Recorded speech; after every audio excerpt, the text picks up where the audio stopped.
Buhat sa DTI Agusan del Norte, atong Lunes lang, no? Nagpatawag ang atong mayor, si Mayor La Fortune, o emergency meeting sa Local Price Coordinating Council aron sa pag-organize sa Plan Bantay Presyo. DTI as Vice Chairperson sa LPCC Butuan City o tanan nga mga Local Price Coordinating Councils diri sa Agusan Norte, aktibo nga coordinate sa atong mga local government units. But katong bisag wala pa ang fuel crisis, ang atong ginahimo nga monitoring sa DTI is weekly for Butuan City. So natay gibantayan nga natay ginamonitor nga 19 ka business establishments for the basic necessities and prime commodities nga under sa jurisdiction sa DTI pinaagi sa base sa Price Act or 7581.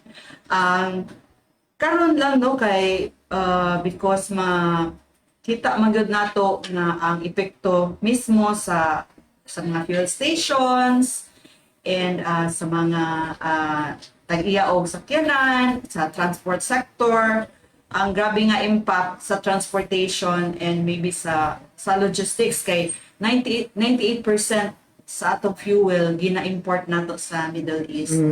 And then as mentioned nimo Bomboreno nga katong kaning Strait of Hormuz nga sirad-an na partially. That's 20% of the global supply. So in the next few days and weeks, kung dili gud ni nila masettle nilang problema, we expect nga mas mutaas ang presyo sa crudo and naa na siya kanang inflationary effect sa atong mga produkto. Ang mga dakong impact niini ang kadtong mga industries nga nag-rely heavily on oil like transportation, electricity, kaning atong mga consumer products, no? Ang dili siguro kaayo, ang lesser impact nato is on agriculture, agribusiness, and consumer services and retail. Pero kaning atong mga canned products like processed milk, coffee, and tanan nga mga kanang processed nga produkto, ga-rely po na sila sa production of processing. So kinahanglan po na sila sa atong kanang fuel, no, or crudo, no. So and then the logistics and the transport cost. So makitaan siguro nato ang epekto niini ang pag-increase sa mga presyo in the next few weeks or few months, no. So ang ato lang hangyo sa atong mga negosyante karon, atong mga lokal nga negosyante karon na dili lang take advantage of situation. This is a challenge for all of us, both consumers and business group. Atong mga consumers, atong hangyoon nga magpabilin nga mabinantayon, dili tuod magpanic buying kay sa base sa atong pag-monitor sa mga presyo o supply sa nagkalain-lain nga mga tindahan, sakto man ang atong supply sa atong mga basic nga mga panginahanglanon. And then atong mga negosyante at kung i-encourage nga compliant pud mo sa suggested retail price nga giset sa DTI, or kung wala man, kung walay SRP na nga mga produkto inyong ibaligya, dapat makatarunganon gihapon ang presyo nga atong i-impose. Masabtan man namo nga mag-increase mo gamay siguro kay kung mag-increase ang transportation and logistics requirements like kanang freight, handling, labor. Pero kinahanglan siguro nga kanang justifiable or naamoy kanang rason nga kanang justifiable nga reason to increase. Kiminsan nimo Ma'am Jean, nga doon na mo 19 ka mga patigayon nga ginamonitor.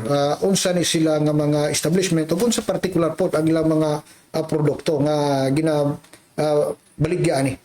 Kaning 19 nga business establishments katuning mga nagbaligya sa katong among ginamonitor nga under sa Price Act, basic necessities and prime commodities katong mga processed products, ang agri products, we were informed nga ginamonitor na sila everyday sa Department of Agriculture. In fact, nasa ilang FB page, kitaan po sa DA Caraga ang ilahang daily prices sa ilahang agricultural products. Nag-monitor sila sa Langihan Public Market.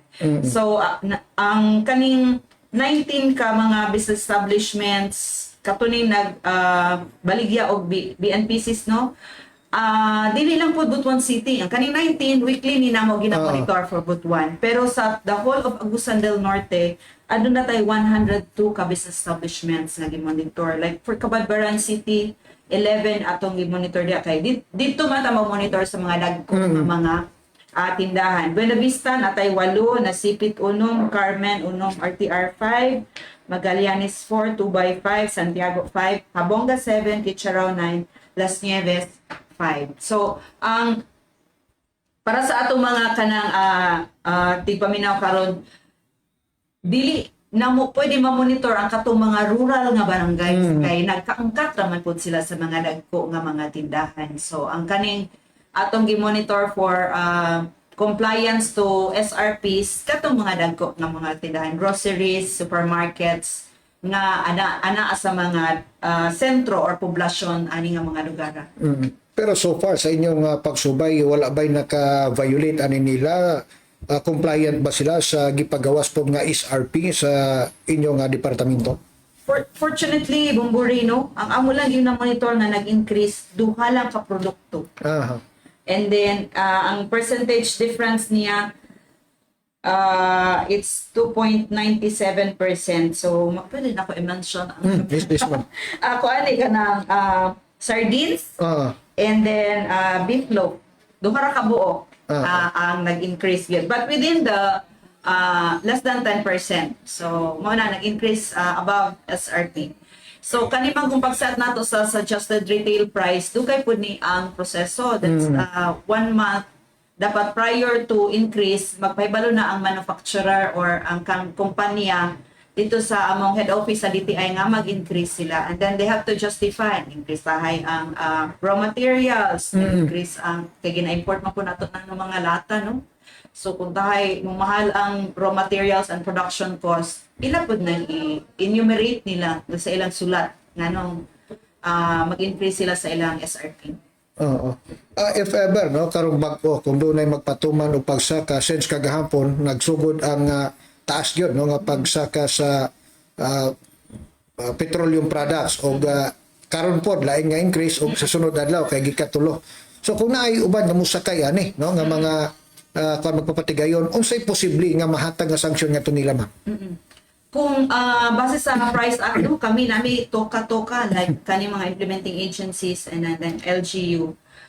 Like kung amo nga mandato, kung amo na nga mga produkto nga gi-monitor o niya mo above sa SRP, padadaanan namo sila og letter of inquiry. Kinahanglan nga ilang i-explain ngano dili pud ta mag-show cause diretso. Kung dili mi masatisfy sa ilang explanation, then we will issue show cause order. And then maki-coordinate pud mi sa LPCC sa LGU kay because ang kaning atong mga local government units sila man gyud ang kanang primary nga kanang maka-penalize na ani nga mga tindahan kay pwede nila i-cancel ang or i-suspend ang mayor's permits and business licenses. So mo na nga ang kaning chairperson sa Local Price Coordinating Council mga mayor gyud og ang governor. So isip, no, kabahin sa Local Price Coordinating Council diri sa Butuan. Unsa may papel po ani niya sa recommendatory or unsa ang kwan sa LPCC sa kinatibukan, ma'am? Ang LPCC recommend siya pwede siya nga makaset siya o makasubmit siya recommendation dito sa Office of the President nga kani nga mga produkto kinahanglan ni mag-price ceiling. Kani nga mga produkto kanang because these are basic necessities, kung pwede mag-price freeze me kay naggrabe na ka taas niya. I-assess sa LPCC kung need nila nga kay recommendatory raman lagi si LPCC, i-recommend niya sa local chief executive kung unsa ang mga possible mitigating measures, no, nga posible like mga kung kinahanglan subsidies, kung kinahanglan nga na mga moratorium sa mga kanang pagkolekta sa mga local taxes and fees, pwede na sa LPCC mabuhat. Oo. Pero so far sa sitwasyon karon, is it possible nga pangayo na pod unya o gahangyo ang mga producer no sa mga product nga mag-increase sila, Ma'am Jean? I can only speak for katong processed products sa DTI nga gimonitor, no. Dili ko speak on behalf of katong mga producers kay wala, unfortunately wala na mo sila na appeal sa among kanang monitoring, but we can also ask DA about it as I'm member of the LPCC. Pero for DTI, as I mentioned earlier, katong the process sa pag-increase sa suggested retail price, mao to siya ang proseso yun. And then kami sa mga regions, down to the provincial level, mao na among bantayan, mao na among giya nga mo na among basic nga tan-awon kung nag-profiteering ba or na by illegal price manipulation ang usa ka tindahan o mga group of kanang business establishments, kung nag-above SRP na sila or wala sila price tag or kanang lahi ang gitan-aw nila nga lahi ang price tag dito, pag abot dito sa pagpalit ay nag-increase man ini. O that's kanang ako po nang i-remind sa consumers, pwede sila kareklamo ana na kanang walay price tag kay prima facie evidence na siya of profiteering. So sa sitwasyon nato karon, I understand itong gipatawag nga tigom niyo sa Monday na pod ang grupo sa atong mga konsumador. During that time doon na ba pod sila gipaabot nga mga concern na Ma'am Jean?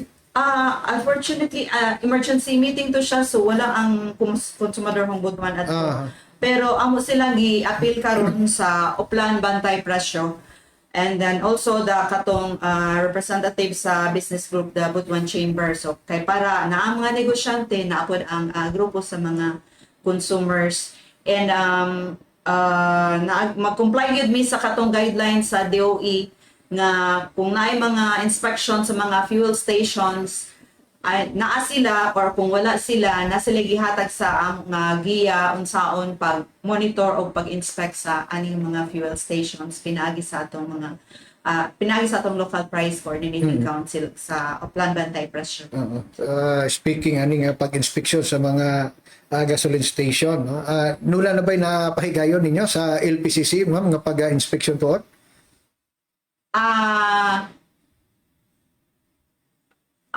Wait. Nasabtan na mo nga kaning sunod-sunod nga pagsaka sa presyo sa krudo makaapekto gini sa tanan. So among hangyo lang sa consumers, hangyo lang sa DTI nga magpabiling kalmado, nya likaya nato ang panic buying kay aduna tay enough nga supply sa atong mga panginahanglanon. Kung palita og sobra sa atong gikinahanglan kay basin pog nay sobra-sobra na kwarta napoy uban nga sakto-sakto ra po. So let us also be mindful sa uban, no. So mahimo lang kini nga hinungdan sa kakulang sa supply if ang uban mag-stock of more than what they need. And then sa ato siguro mga negosyante ang kung hangyo nga patas o responsableng pagpresyo even bisan dili tong among ginamonitor bisan kani mga agricultural products and agri-fishery products. Kung naman gani adjustment sa presyo sa ato mga basic necessities, kinahanglan nga kani makatarunganon o adunay klaro nga basihan. Like, pwede man moingon gud ang maninda sa isda nga mahal pagkumpra nila kay ni mahal ang gasolina. Let us all be reminded nga sa price up gidumili or gibawal ang profiteering, hoarding or dili makatarunganong pagsaka sa presyo. So any report for mga kayong basi makakita mo or makamonitor mo sa inyong pagpamalit og mga kanang mga violation, posibleng nga violation, ayong pag-report sa amo. Accessible me sa social media, DTI Agusan del Norte page. You can message us directly and rest assured nga update mi mo tubag sa inyong mga mulo o kanang concern. Oo. If ever, Ma'am Jean, no, worst to worst, unya mudugay pa gyud kining gira kay doon naman po'y kapasidad ng Iran ikasukol. Unsa kaandam po ang atong ahinsya, no, ang DTI, if ever nga di gyud kapugngan, no, nya kining mga produkto under sa inyong monitoring ang musaka gyud. Ang worst case scenario na, no, everyday mi magbantay, everyday mi ang monitoring na himo na namo. Kung under state of calamity, state of emergency, we are mandated under sa Price Act to monitor daily. I see. Oo. And then report any violations or kanang mga possible violations sa ato mga business establishments. Oo. So doon na ba'y kuanton hotline ang atong LPCC if in case nga doon ay atong mga kaigsoon makamonitor o niya gusto nila i-report? Naigi-post sa Butuan City PIO, dili lang nako kanang ko ano, wala lang ako na memorize, pero nag-post sila sa Butuan City PIO hotline for the LPCC. So inline po dani unsay marching order sa atong mayor nga paghimuon na if possible nga doon nagyoy makasupak, Ma'am Jean. The marching order of the mayor is to sanction those nga kanang mga violators. So under na may balaod nga pwede nga basihan sa local government unit na sila'y sanctions kung naay mga violation. Mao gyud na ang marching order sa mayor nga kung kinsa ning mag-abuso nga mga negosyante, dili gyud mi magpanuko o kanang pagpatuman sa balaod. I see. So, salamat, Ma'am Jean, sa mga informasyon. Basin na pa kay ipaapas po, no, nga mga dugang kalihukan nga paghimuon ang atong DTI. Yes, tomorrow, on Friday, it's World Consumer Rights Day. So, nami ipahigayon nga consumer education seminar dito sa event center sa SM sa 3rd floor. So, among awhagon ang mga consumers o ato mga business establishments to attend. It's a whole day event, and then nami guests from the Bureau of Philippine Standards to discuss kaning standards kaya ang atong tema karon safer products for the consumers. So atong giimbitar ang aneko sa Inarcon tips. And then katong Bureau of Philippine Standards will discuss katong unsa ang kanang standards nga gina-implement sa DTI sa mga tanan nga mga appliances, electronics and electrical items, construction materials o other 73 ka under PNS.